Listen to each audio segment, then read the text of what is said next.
विभाजन करने की आवश्यकता बिल्कुल नहीं होती, क्योंकि लोक ही शास्त्र है और शास्त्र ही लोक है, ऐसा मेरा दृढ़ मत है। क्योंकि शास्त्र जितने भी, हम तो कहते हैं वेद जो सर्वाधिक प्राचीन ज्ञान का स्रोत रहे हैं हमारे यहाँ भारतवर्ष में, वे भी लोक से ही आते हैं। क्योंकि अंततः साहित्य का कोई भी भाग हो, उसको रचना करने वाला व्यक्ति उस लोक का हिस्सा होता है। इसलिए मैं हमेशा से कहता हूं कि जो लोग इस बात का अहंकार या दंभ पालते हैं कि शास्त्रीय साहित्य थोड़ा ऊंचा होता है, लोक साहित्य तो गवई साहित्य, इस तरह के शब्द प्रयोग तथाकथित वामपंथी लोग भी करते रहते हैं समय समय पर, तो मैं हमेशा ये कहता रहता हूं कि ये जिसको आप गवई साहित्य कहते हैं, वह लोक साहित्य दरअसल शास्त्रों की रचना करने का प्रेरक रहा है। हमेशा से प्रेरणा इसी लोक से प्राप्त होती रही है। और इसलिए एक सबसे अच्छा उदाहरण जो मुझे याद आता है और मैं हमेशा कहता हूं कि श्रद्धेय सुभद्रा कुमारी चौहान जी के साहित्य को लेकर के हम सब सदैव नतमस्तक रहते हैं, और उनके संपूर्ण साहित्य की चर्चा न भी करें तो हमारे उन पुरोधाओं को, उन क्रांतिकारियों को स्मरण करने का बड़ा काम सुभद्रा जी ने किया है, जिन क्रांति चेताओं ने इस राष्ट्र के स्वातंत्र समर में भाग लेकर के और सीधे सीधे अपने प्राणों की आहुति दी। ऐसा एक बड़ा नाम हम सब जानते हैं कि झांसी की रानी लक्ष्मीबाई है। संपूर्ण बुंदेलखंड क्षेत्र उनके प्रति सदैव नतमस्तक रहता है। उनका नाम लेते समय हमारे मन में कभी ये नहीं आता कि वे महाराष्ट्र से आई हुई है ना। हमको ऐसा लगता है कि वे बुंदेलखंड की पहचान है, क्योंकि उन्होंने अपना प्राणोत्सर्ग यहीं पर किया था, ग्वालियर के पास। तो झांसी की रानी को याद करना ये पूरा देश चाहता था, लेकिन उस झांसी की रानी को याद करने के लिए एक किसी साहित्य की एक रचना की आवश्यकता थी, और वो रचना किसने दी? तो ये सौभाग्य प्राप्त हुआ सुभद्रा कुमारी चौहान को। और उन्होंने खूब लड़ी मर्दानी, वह तो झांसी वाली रानी थी, जैसी एक अमर रचना इस राष्ट्र को सौंपी। लेकिन इस रचना का रचना कर्म करते समय प्रत्येक साहित्यकार की एक रचना प्रक्रिया होती है, और उस रचना प्रक्रिया की चर्चा सामान्यतया प्रत्येक रचनाधर्मी अपनी रचना में भी करता है। और इसलिए सुभद्रा जी ने बहुत अच्छे ढंग से उसका उल्लेख करते हुए उन्होंने कहा कि बुंदेले हर बोलों के मुंह हमने सुनी कहानी थी। कोई सुभद्रा कुमारी चौहान तब तक झांसी की रानी को याद करके कोई रचना नहीं कर सकती जब तक बाल्यकाल में उन हरबोलों के मुंह से अपने घर के द्वार पर वो अन्न ग्रहण करने के लिए आते थे, वे अनाज लेने के लिए आते थे, आटा मांगने के लिए आते थे। लेकिन ये ऋषि परंपरा है इस राष्ट्र की ऋषि परंपरा ने ये करके दिखाया कि वे जब अन्न लेने के लिए आते थे एक सामाजिक व्यवस्था के तहत, लेकिन केवल अन्न फ्री में नहीं लेना है, केवल निःशुल्क अन्न प्राप्त कर लिया, भरपेट भोजन कर लिया, ऐसा नहीं। तो उसके बदले इस समाज के ऋण से उऋण होना है, इस राष्ट्र के ऋण से उऋण होना है। और इसलिए क्या करना है? तो अपने राष्ट्र के पुरोधाओं के, महापुरुषों के जीवन चरित्र को इस समाज को सौंपना है। तो वो हर बोले झांसी की रानी की कहानियां सुनाया करते थे, घर घर जाकर के, द्वार द्वार जाकर के।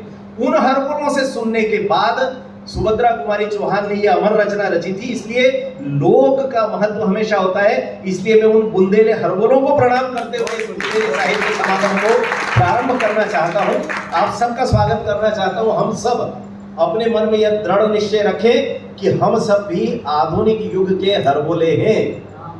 ये बात ईश्वर की कृपा है हम पर कि हमको कहीं से अन्न ग्रहण करने के लिए, अन्न लेने के लिए घर घर नहीं जाना पड़ता। लेकिन आज अपने 2 अंगूठों से आप जिस सोशल मीडिया पर बुंदेली रचनाएं डालते हैं, और वह रचना द्वार द्वार इस छोटी सी डिबिया के माध्यम से हर मोबाइल के द्वार तक अगर पहुंचती है, तो हम सब भी आधुनिक युग के हरबोले हैं। ये कहने में हमको गर्व की अनुभूति होना चाहिए।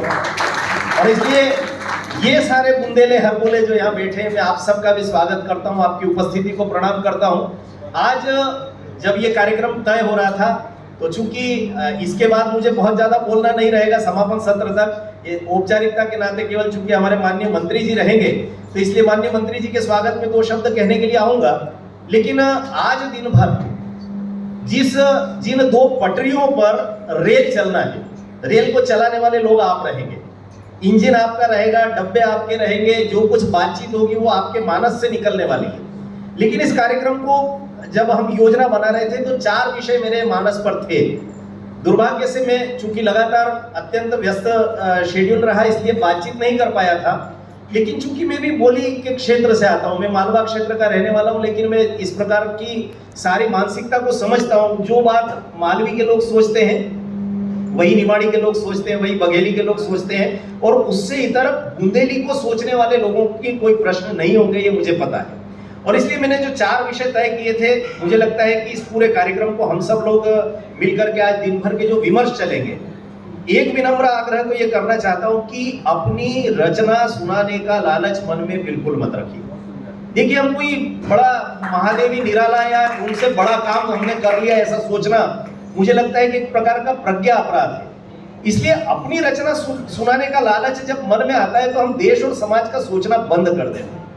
आप जब सारी खिड़कियां सार्वजनिक जीवन की बंद करते हैं तब निजी खिड़कियां खुलती है, और रचना पाठ निजी खिड़की खोलना है। इसलिए अपनी रचना सुनाने का लालच बिल्कुल मन में मत रखिए।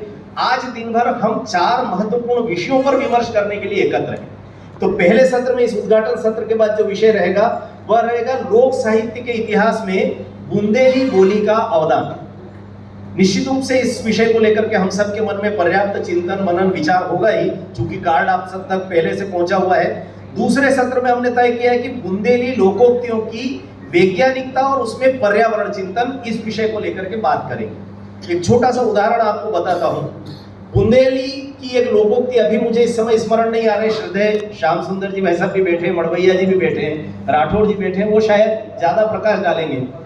लेकिन एक अनूठी बात मैंने पढ़ी अभी इन दिनों, इस विमर्श की शुरुआत भी एक प्रकार से मैं कर रहा हूं, इस स्वागत उद्बोधन, क्योंकि बाद में किसी भी सत्र में मैं एक शब्द भी नहीं बोलूंगा। एक अनूठी लोकोक्ति मुझे ध्यान में आई। वो लोकोक्ति है चींटियों के स्वभाव को लेकर के। हम सब जानते हैं कि ईसुरी की लोकोक्तियां, घाघ भट्टरी की लोकोक्तियां, ये सब प्रसिद्ध है, लेकिन कितनी वैज्ञानिकता है उस लोकोक्ति में। यह बताया गया है कि चींटी जब अन्न एकत्र करती है, जब अनाज के दाने अपनी बामी में लेकर के जाती है, तो चींटी को यह पता होता है कि यह अनाज उस मिट्टी की आर्द्रता के संपर्क में आने के बाद उसमें प्रस्फुटन होगा, वो बीज पल्लवित हो सकते हैं, वो पौधा बन सकते हैं और उसकी बामी को तोड़ भी सकते हैं।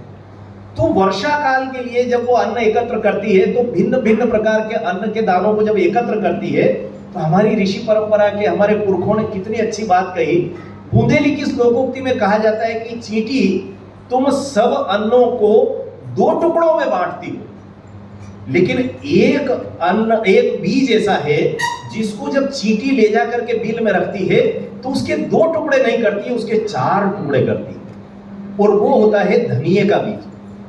आप कल्पना करके देखिए लोक कितना समृद्ध रहा, इस राष्ट्र का कितना वैज्ञानिक चिंतन रहा। आज के कृषि विज्ञान के या तथाकथित रूप से जो भी पादप विज्ञान के जितने बड़े बड़े वैज्ञानिक हैं, उनको यदि ये बुंदेलखंड जाकर के बताया कि हमारे पुरखों ने वर्षों पहले अपनी लोकोक्तियों में इस बात का उल्लेख किया कि चींटी शेष सारे बीज को 2 टुकड़ों में विभाजित करके रखती है, क्योंकि वो 2 टुकड़ों में विभाजित होने के बाद पनप नहीं पाते।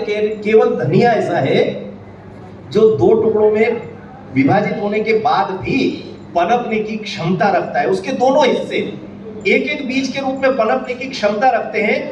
चींटी को यह विज्ञान किसने दिया होगा?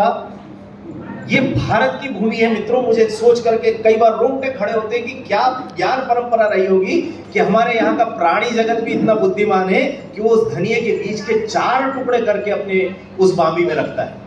और इसलिए इस वैज्ञानिकता को, इस पर्यावरण चिंतन को, इस समय पंच परिवर्तन की बात पूरा राष्ट्र कर रहा है। इन पंच परिवर्तनों में स्व का बोध जागरण, ये बुंदेलखंड से ज्यादा कौन जानता है? जिस बुंदेलखंड की धरती रक्त से लाल होती रही अपने स्व के बोध के रक्षण के लिए, जिस बुंदेलखंड की धरती पर्यावरण की चिंता करती रही, इसलिए हमारा पूरा का पूरा क्षेत्र जो है, जिसको पथरीला क्षेत्र कहा जाता है, उसके बाद भी यहाँ हरितिमा है। यहाँ की नदियों को हमने अपनी माँ माना है, यहाँ के पर्वतों को हमने अपनी माँ के मस्तक की तरफ पूजा है। उस धरती पर, बुंदेलखंड की धरती पर पर्यावरण का चिंतन हमारी रचनाओं में कैसे हो रहा है? मैंने जब ये कहा है कि आपको अपनी कविता नहीं पढ़ना है, तो इसका अर्थ मैं ये बिल्कुल नहीं कह रहा हूं कि आप अपनी पंक्तियों को उद्धृत भी न करें, लेकिन इन विषयों के अंतर्गत उद्धृत करिएगा। तो दूसरा जो सत्र का विषय है महत्वपूर्ण, वो है हमारी लोकोक्तियों की वैज्ञानिकता और उसमें पर्यावरण चिंतन। ये पंच परिवर्तन के ही विषय है प्रकारांतर से। एक और जो विषय आएगा वह रहेगा बुंदेली रचनाकर्म में आती अश्लीलता, समस्या और समाधान। ये एक सामाजिक विषय है। इसको आप स्व के बोध का विषय बना करके इसलिए मान करके चलिए क्योंकि इन दिनों जब आप बुंदेली गीतों को ऑडियो या वीडियो फॉर्म में जब सुनते हैं, आप जब YouTube पर सर्च करते हैं, मुझे कहते हुए कष्ट होता है कि जब ओरछा में हम बुंदेली पर केंद्रित कार्यक्रम किया करते थे, केशव की स्मृति में, केशव की ड्योढ़ी पर कार्यक्रम होता था, मुझे आश्चर्य लगता था कि पहले दिन जिस दिन बुंदेली गायन का कार्यक्रम होता था, मुझे इसी तरह से स्वागत मंच पर बुलाया जाता था। कलाकारों का स्वागत करने के बाद मुझे कहा जाता था कि अब आप जा करके आराम करिए, अब कार्यक्रम बहुत लंबा चलने वाला है। और मैं भी सोचता था कि ठीक है, अब ये चलेगा, तो मैं भी जा करके। बाद में मुझे ध्यान में आया कि ये जो बुंदेली गायन के कार्यक्रम होते हैं उसमें एक बहन बैठती है गायन के लिए, एक भाई बैठता है, और वो दोनों जैसे कव्वाली मुकाबले होते हैं, वहां पर द्विअर्थी शेर व शायरियां होती है, उससे भी गंदे ढंग से बुंदेली साहित्य को प्रस्तुत किया जाता है।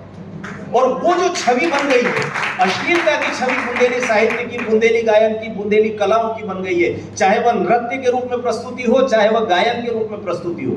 इस छवि को बदलने का काम सज्जन शक्ति को करना पड़ेगा समाज की। और इसलिए ये तीसरा जो विषय हमने रखा है, यह विषय पर भी आप सबके मत आएंगे। और एक चौथा सत्र हमारा रहने वाला है आधुनिक माध्यमों और तकनीक के उपयोग से बुंदेली बोली का संरक्षण और उन्नयन हम कैसे कर सकते हैं, ये बहुत महत्वपूर्ण है। और मेरा आग्रह है कि पुरानी पीढ़ी के, मैं भी पुरानी पीढ़ी का हूं, आप ऐसा मत समझना कि मैं आपको बूढ़ा कह रहा हूं या वयोवृद्ध कह रहा हूं, मैं भी अब 58 का हो चला हूं। इसलिए मेरा आग्रह है कि इस विषय पर 5-5 मिनट का जब समय मिलेगा सब लोगों को, तो वो जो पीछे की पंक्ति में युवा पीढ़ी बैठी है, कुछ बहनें बैठी है, कुछ बेटियां बैठी है, जो भैया बैठे, आप उनको आगे आने दीजिएगा। हमारा समय हो चला है, अब हमको सिंहासन खाली करो कि जनता आती है वाला सिद्धांत याद रखना चाहिए। और इसलिए हम तकनीकी में उतने समृद्ध नहीं है, लेकिन ये जो नई पीढ़ी तकनीकी में समृद्ध है, ये कैसे बुंदेली बोली के शब्दकोश को ऑनलाइन ला सकती है, कैसे हमारी रचनाओं को ऑनलाइन ला सकती है, कैसे आप सब ने जो लिखा है, जो छप गया है, जो नहीं छपा है, उस सब को कैसे सोशल प्लेटफॉर्म पर लाया जा सकता है। क्या इस प्रकार के कोई कॉमन ऐसे प्लेटफॉर्म हो सकते हैं जहां पर बुंदेली को लेकर के हम सब